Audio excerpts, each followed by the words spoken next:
मेरे प्यारे विद्यार्थियों, बहुत बहुत आपको आशीर्वाद है।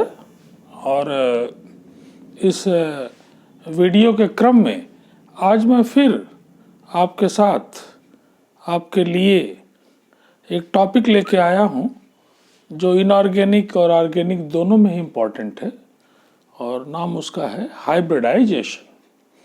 हाइब्रिडाइजेशन को हिंदी में जो बच्चे यूपी बोर्ड से आए हैं वो इंटर में भी पढ़े होंगे, संकरण उसको कहते हैं।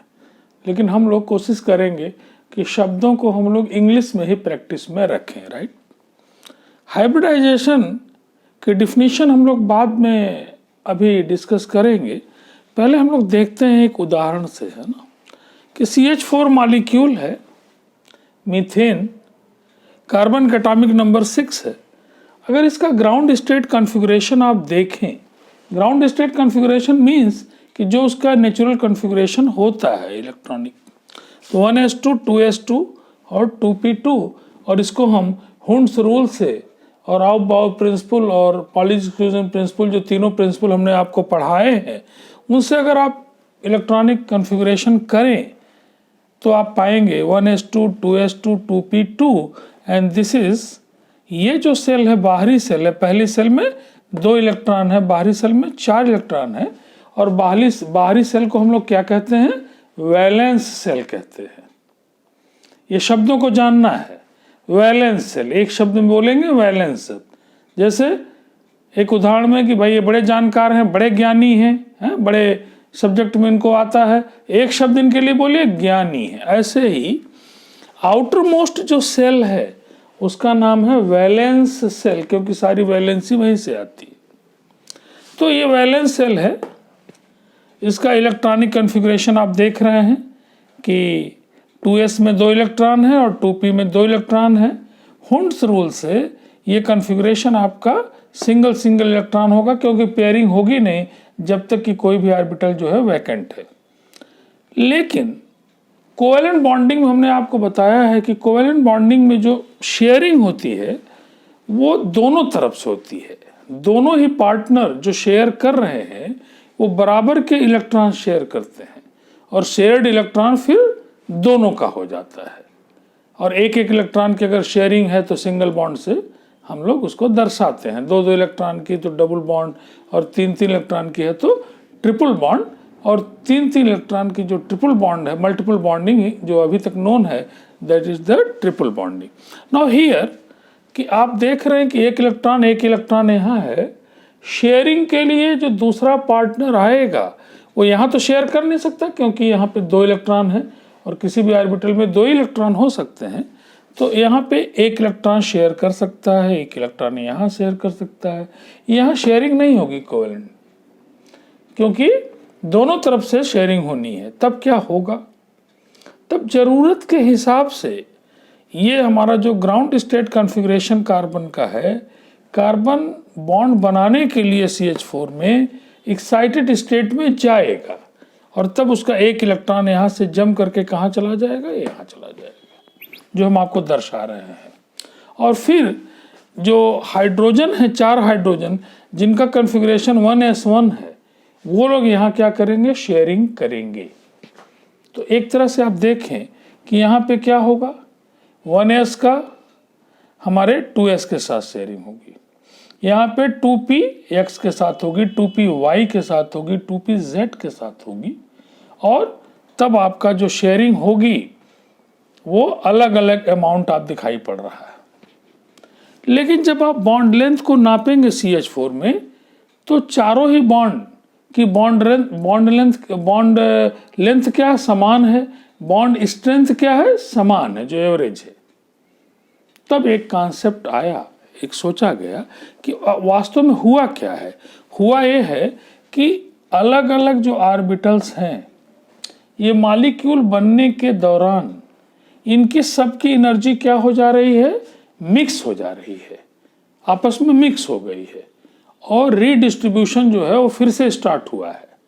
कैसा? उसमें क्या क्वालिटी है कि जो रीडिस्ट्रीब्यूशन होगा, अब जो ऑर्बिटल हमारे पास होंगे वो इक्विवेलेंट एनर्जी लेवल के होंगे, और इसी को क्या कहते हैं? हाइब्रिडाइजेशन। कि जब अलग अलग ऑर्बिटल्स जिनकी एनर्जी अलग अलग है, नो डाउट, लेकिन मॉलिक्यूल बनने के दौरान वो सारे एनर्जी ऑर्बिटल्स जो हैं वो आपस में क्या हो जा रहे हैं, मिक्स हो जा रहे हैं, और उसके बाद फिर से रीडिस्ट्रीब्यूशन हो रहा है।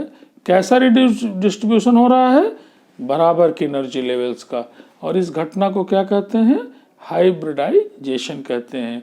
जो डिफरेंट ऑर्बिटल्स बनेंगे हाइब्रिडेशन के बाद उनको हम हाइब्रिड ऑर्बिटल्स कहते हैं। तो आप CH4 में देख रहे हैं जो हाइब्रिडेशन हो रहा है कौन सा हो रहा है, एक S है, 3 P है, तो ये हाइब्रिडेशन है sp3। कोई भी इसमें लोन पेयर है कि नहीं, द आंसर इज नो, क्योंकि ये चारों इलेक्ट्रॉन एक एक इलेक्ट्रॉन जो हाइड्रोजन है वो आएंगे और यहाँ पे क्या करेंगे, साझा करेंगे। डॉटेड लाइन से मैं दिखा रहा हूँ डिफरेंस के लिए। डॉटेड लाइन वाले जो इलेक्ट्रॉन हैं ये हाइड्रोजन के हैं, तो ठीक है, ये 4 हाइड्रोजन ने आके क्या कर लिया है, बॉन्ड बना लिया है। और अब ये जो sp3 हाइब्रिडेशन है इसमें चारों की जो बॉन्ड स्ट्रेंथ है वो क्या, सेम है। हर बॉन्ड क्या है, सेम बॉन्ड स्ट्रेंथ का है, और इस घटना को हम क्या कहते हैं, हाइब्रिडाइजेशन कहते हैं। यहाँ कौन सा हाइब्रिडेशन हो रहा है, CH4 में दिखाई पड़ रहा है, sp3 हाइब्रिडेशन हो रहा है। sp3 हाइब्रिडेशन के साथ साथ अगर कोई पूछे कि कोई लोन पेयर या फ्री इलेक्ट्रॉन है, तो आंसर इज नो, क्योंकि 4 इलेक्ट्रॉन चारों ने क्या कर रखा है, 4 हाइड्रोजन के साथ साझा कर रखा है।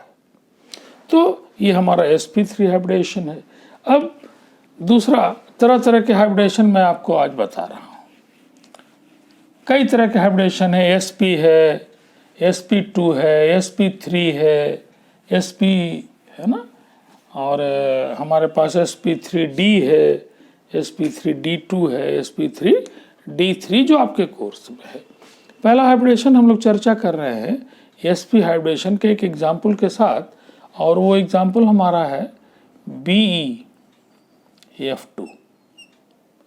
BeF2 में जो बेरिलियम है इसका एटॉमिक नंबर कितना, 4 है। इसका ग्राउंड स्टेट कॉन्फ़िगरेशन क्या है, 1s2 है, 2s2 है, और जो ये आउटर मोस्ट ऑर्बिट है इसमें दोनों इलेक्ट्रॉन पेयर्ड हैं, और ऐसे में फ्लोरीन जो है वो कोई भी बॉन्ड यहाँ पे बना नहीं सकता है। 2s के आगे कौन है, 2p है, जो कि पूरी तरह वैकेंट है, और तब फिर एक्साइटेशन में क्या होगा कि एक इलेक्ट्रॉन यहाँ से जम करके यहाँ आ जाएगा, और अब जो हाइब्रिडेशन होगा वो किस श्रेणी में आएगा, sp हाइब्रिडेशन होगा। इसी तरह से दूसरा एग्जाम्पल अगर हम sp2 की बात करें, एग्जाम्पल हमारा BF3 है। बोरान का एटॉमिक नंबर कितना है, 5 है। कॉन्फ़िगरेशन क्या है, 1s2 है, 2s2 है, 2p1 है, और ये हमारा आउटर मोस्ट सेल है, वैलेंस सेल है। तो इसी का कॉन्फ़िगरेशन हम आपको बता रहे हैं। ये हमारा 2s2 है और ये हमारा 2p1 है, और अब तब क्या होगा, आपको 3 अनपेयर्ड इलेक्ट्रॉन चाहिए, तो आपका एक इलेक्ट्रॉन यहाँ से आगे की ऑर्बिट में जम कर जा रहा है और 3 अनपेयर्ड इलेक्ट्रॉन हो जा रहे हैं। हाइब्रिडेशन क्या हो रहा है, हाइब्रिडाइजेशन आपका sp2 हो रहा है। sp3 हमने आपको बताया है ना। इसी तरह से sp3d हमारे पास होगा, है ना, और उसके एग्जाम्पल के लिए मैं आपको एक एग्जाम्पल दे रहा हूँ। sp3d में वो है PCl5, है ना, कि जो PCl5 है इसमें फास्फोरस नाइट्रोजन के जस्ट नीचे है, और नाइट्रोजन का एटॉमिक नंबर 7 है, तो 1s2, 2s2 और 2p3 है, तो यहाँ पे 3s2, 3p3 है। ये जो हमारा फास्फोरस है इसका जो कॉन्फ़िगरेशन आउटर मोस्ट है वो 3s2, 3p3 है। इसलिए हमने पहले ही आपको कहा है कि पीरियोडिक टेबल आपको बहुत हेल्प करेगा, आप ग्रुप वाइज याद कर लें। नाइट्रोजन है, फास्फोरस है, आर्सेनिक है, एंटीमनी, बिस्मथ है।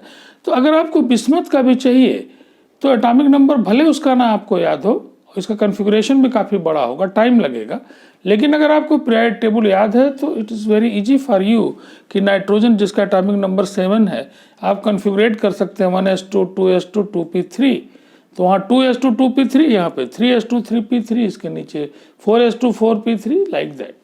तब आउटर मोस्ट कॉन्फ़िगरेशन में अगर आप देखें तो ये हमारा 3s2 है, ये हमारा 3p3 है। हुंड्स रूल को फॉलो आप कर रहे हैं, लेकिन आपको चाहिए 5 अनपेयर्ड इलेक्ट्रॉन। तब क्या होगा?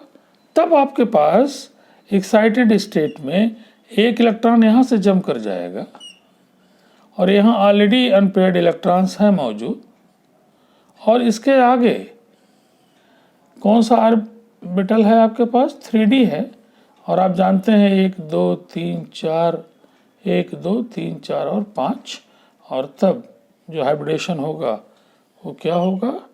sp3d होगा।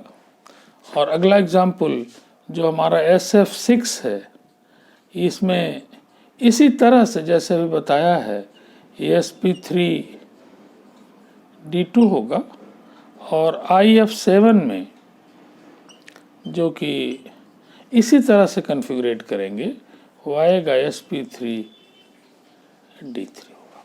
तो ये आपके हाइब्रिडेशन की हालत है। अब इसमें आप बार बार देख रहे हैं कि एक्साइटेशन हो रहा है, राइट? तो ये मन में आता है कि हाइब्रिडेशन में निश्चित रूप से जो हमारा वो हो रहा है, हाइब्रिडेशन हो रहा है, तो उसमें एलिमेंट जो है सेंट्रल एटम हमारा एक्साइटेशन में आएगा ही आएगा, लेकिन ऐसा नहीं है। ये बहुत बार मैं पूछता भी हूँ। आप इस एग्जाम्पल को देखिए, NH3 में N का एटॉमिक नंबर 7 है, कॉन्फ़िगरेशन इसका है 1s2 2s2 और 2p3। आउटर जो ऑर्बिटल है, इसमें आपका जो इलेक्ट्रॉनिक कॉन्फ़िगरेशन है कुछ लाइक इस तरह से है। ऐसे में आपको 3 अनपेयर्ड इलेक्ट्रॉन चाहिए हाइब्रिडेशन के लिए, और ऑलरेडी 3 इलेक्ट्रॉन हैं, इसलिए किसी भी एक्साइटेशन में जाने की आवश्यकता यहाँ पर नहीं होगी। ये भी sp3 हाइब्रिडेशन होगा, लेकिन एक स्पेशलिटी है क्या? यहाँ पे लोन पेयर, ये तो भाग ले नहीं रहा है, तो NH3 में there is a lone pair, this is the lone pair है आपके पास, और यहाँ पे हाइब्रिडेशन होगा। लेकिन पूरा चूंकि आउटर मोस्ट सेल इन्वॉल्व, इसलिए hybridisation sp3 with 1 lone pair, 1 free lone pair of electron.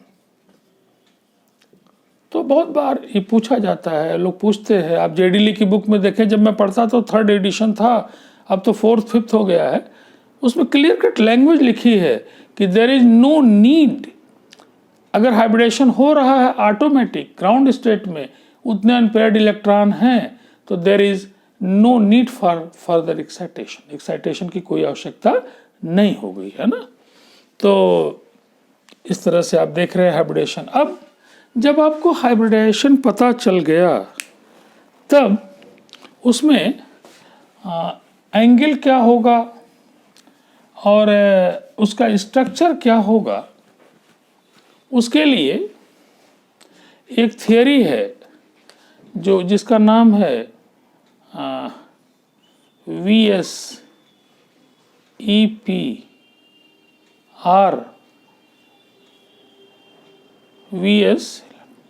Valence shell electron pair repulsion, VSEPR है ना, वेस्पर थियरी जिसको बोलते हैं, VSEPR नाम से पता चलता है कि वैलेंस सेल में सारे, जैसे सपोज एक एग्जांपल्स में दिखाऊं कि C के बाहर में कितने इलेक्ट्रॉन हैं? 4 इलेक्ट्रॉन हैं, 1 इलेक्ट्रॉन है, 2 इलेक्ट्रॉन है, 3 है और ये 4 इलेक्ट्रॉन है। चारों इलेक्ट्रॉनों ने CH4 मॉलिक्यूल का मैं एग्जाम्पल ले रहा हूँ, इसमें 4 हाइड्रोजन के साथ उसने क्या कर रखा है? शेयरिंग कर रखा है।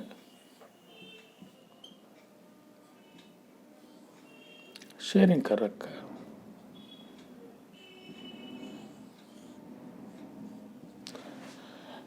ये जो थियरी है सेडविक पॉवेल ने 1941 के अराउंड ये थियरी दिया है। इसमें क्या है कि नाम से पता चलता है कि valence shell electron pair repulsion इसका नाम है। थियरी क्या, थियरी ये कहती है कि वैलेंस सेल के अंदर जो बाहरी सेल उसको क्या कहते हैं, वैलेंस सेल। वैलेंस सेल के अंदर इलेक्ट्रॉनों के क्या है, पेयर हैं। सेम चार्ज होने के नाते इनके बीच में क्या होगा, निश्चित रूप से रिपल्शन होगा। तब इस रिपल्शन के कारण थियरी क्या कहती है, थियरी कहती है कि इस रिपल्शन के कारण मॉलिक्यूल की एनर्जी बढ़ेगी और स्टेबिलिटी क्या होगी, घटेगी। लेकिन मॉलिक्यूल अपनी स्टेबिलिटी को एज मच एज पॉसिबल घटाना नहीं चाहेगा। तब क्या करेगा, तब अपनी ज्योमेट्री को इस तरह से एडजस्ट करेगा, एक पर्टिकुलर ज्योमेट्री को अडॉप्ट करेगा जिसमें रिपल्शन क्या है, मिनिमम है। मीन्स उसके अलावा कोई भी ज्योमेट्री अगर आप उसके लिए बनाएंगे तो उसमें रिपल्शन उसकी तुलना में ज़्यादा होगा, एनर्जी ज़्यादा होगी और स्टेबिलिटी क्या होगी, कम होगी। तो मैक्सिमम स्टेबिलिटी वाली ज्योमेट्री को अडॉप्ट करेगा। This is the theory. Valence shell electron pair, valence shell के अंदर इलेक्ट्रॉन पेयर हैं, इनके बीच रिपल्शन होगा। उस रिपल्शन के चलते मॉलिक्यूल की एनर्जी बढ़ेगी और स्टेबिलिटी क्या होगी, घटेगी। और मॉलिक्यूल चाहेगा एज मच एज पॉसिबल कि अपनी स्टेबिलिटी को वो मैक्सिमम बरकरार रखे। जैसे आप खड़े हैं, इक्विलिब्रियम स्टेट में खड़े हैं, कोई आदमी आपको डंडा अगर आपकी आंख की तरफ लगाए तो क्या करेंगे आप उसकी तरफ आंख कर देंगे, आंख फोड़वा लेंगे कि एज मच एज पॉसिबल अपने को जितना हो सकता है आप इस तरह से एडजस्ट होंगे कि उसका प्रभाव क्या हो, कम से कम हो और आपकी स्टेबिलिटी क्या हो, अधिक से अधिक रहे। वही VSEPR थियरी है। VSEPR थियरी यही कहती है। और उसी से एक पर्टिकुलर जो हमारा हाइब्रिडेशन है, ये एक पर्टिकुलर ज्योमेट्री को अडॉप्ट करा रहा है। तो अलग अलग हाइब्रिडेशन में ज्योमेट्री जो है वो अलग अलग होगी और वो मैं आपको बता रहा हूँ, उसको आपको याद भी करना है। धीरे धीरे आपको जानकारी हो जाएगी कि अगर sp हाइब्रिडेशन हो रहा है, एग्जाम्पल आपका BF2 है जो अभी बताया था, इसमें क्या होगा, स्ट्रक्चर जो होगा वो लीनियर होगा। लीनियर मतलब सीधी रेखा में होगा और तब जो एंगल होगा वो कितना होगा, 180 डिग्री होगा। इसको हम लीनियर ज्योमेट्री कहेंगे। अगर हमारा हाइब्रिडेशन sp2 हो रहा है, एग्जाम्पल हमारा BF3 है, ये कैसा ज्योमेट्री होगी, ट्राइगोनल प्लेनर। इस कुछ इस तरह से समबाहु त्रिभुज टाइप का AF है और ये आपका B है, ये F है और ये F है और ये, इसको बोलते हैं ट्राइगोनल प्लेनर। ट्राइगोनल प्लेनर कितना एंगल पूरा है, 360 डिग्री। इसको 3 खंडों में बांटेंगे तो कितना एंगल होगा, 120 डिग्री। तो एंगल कितना यहाँ पे है, 120 डिग्री। ये धीरे धीरे आप याद कर लेंगे, जानकारी है, धीरे जब 2-3 बार आप करेंगे तो याद हो जाएगा। इसी तरह से जो अगला हाइब्रिडेशन है वो sp3 है। sp3 अगर हाइब्रिडेशन है तो जो स्ट्रक्चर होगा वो टेट्राहेड्रल होगा। sp3 स्ट्रक्चर कैसा हो, चतुष्फलकी, जिसको बोलते हैं टेट्राहेड्रल। टेट्राहेड्रल एग्जाम्पल जो मैं अभी आपको बताया था, एग्जाम्पल है CH4। एंगल कितना, 109 डिग्री 28 मिनट, या कई बार 109.5 भी बहुत किताबों में लिखता है, क्योंकि 0.5 means 30 degree. Actually this is 109 degree and 28 minute. और अगर sp3d है, एग्जाम्पल है आपका PCl5, तो ट्राइगोनल प्लेनर के साथ उसमें दो शब्द लगेगा बाई पिरामिडल, है ना। ट्राइगोनल बाई पिरामिडल का मतलब कि जो आपका ट्राइगोनल है वो तो होगा ही, ये आपका P है, Cl है, Cl है, Cl है। बाई पिरामिडल का मतलब कि एक परपेंडिकुलर ऊपर है और एक परपेंडिकुलर नीचे। तो दो तरह के एंगल हैं कि जो हमारा फास्फोरस है 3 क्लोरीन के साथ 120 डिग्री पे जुड़ा हुआ है और 2 क्लोरीन जो है प्लेन के ऊपर हैं और नीचे हैं। इसीलिए PCl5 डिसोसिएट हो जाता है PCl3 और Cl2 में। कोई पूछे कितने तरह की बॉन्डिंग है, तो 2 तरह की बॉन्डिंग है। 3 Cl की बॉन्ड लेंथ अलग है और 2 Cl की बॉन्ड लेंथ को P के साथ क्या है, अलग है। और इस स्ट्रक्चर को बोलते हैं trigonal bi pyramidal. Trigonal bi pyramidal मतलब ऊपर नीचे, ट्राइगोनल बाई पिरामिडल। अगला जो हमारे पास है वो है sp3d2 है और एग्जाम्पल SF6। और इसमें जो है वो सारे के सारे जो ये है स्ट्रक्चर इसका, इसको हम ऑक्टाहेड्रल कहते हैं। S है, F है, F है, F है, यहाँ लगा एक्चुअली, ये F है, F है और दो ऐसा है, ये F है और ये F है। तो इसको हम ऑक्टाहेड्रल कहते हैं। सारे लोग सल्फर से कहाँ पे हैं, 90 डिग्री पे हैं। और जो अगला है sp3d3, जिसमें कि हम IF7 एग्जाम्पल के रूप में ले रहे हैं। एक एग्जाम्पल ले रहे हैं, और भी एग्जाम्पल हो सकते हैं, होते हैं, लेकिन यहाँ दिखाने के लिए एक एग्जाम्पल मैं आपके साथ डिस्कस कर रहा हूँ। और sp3d3 में एग्जाम्पल IF7, और ये पेंटागोनल बाई पिरामिडल इसको कहते हैं। पेंटागोनल मतलब 5 भुजाएं, ठीक है। ये हमारा I है।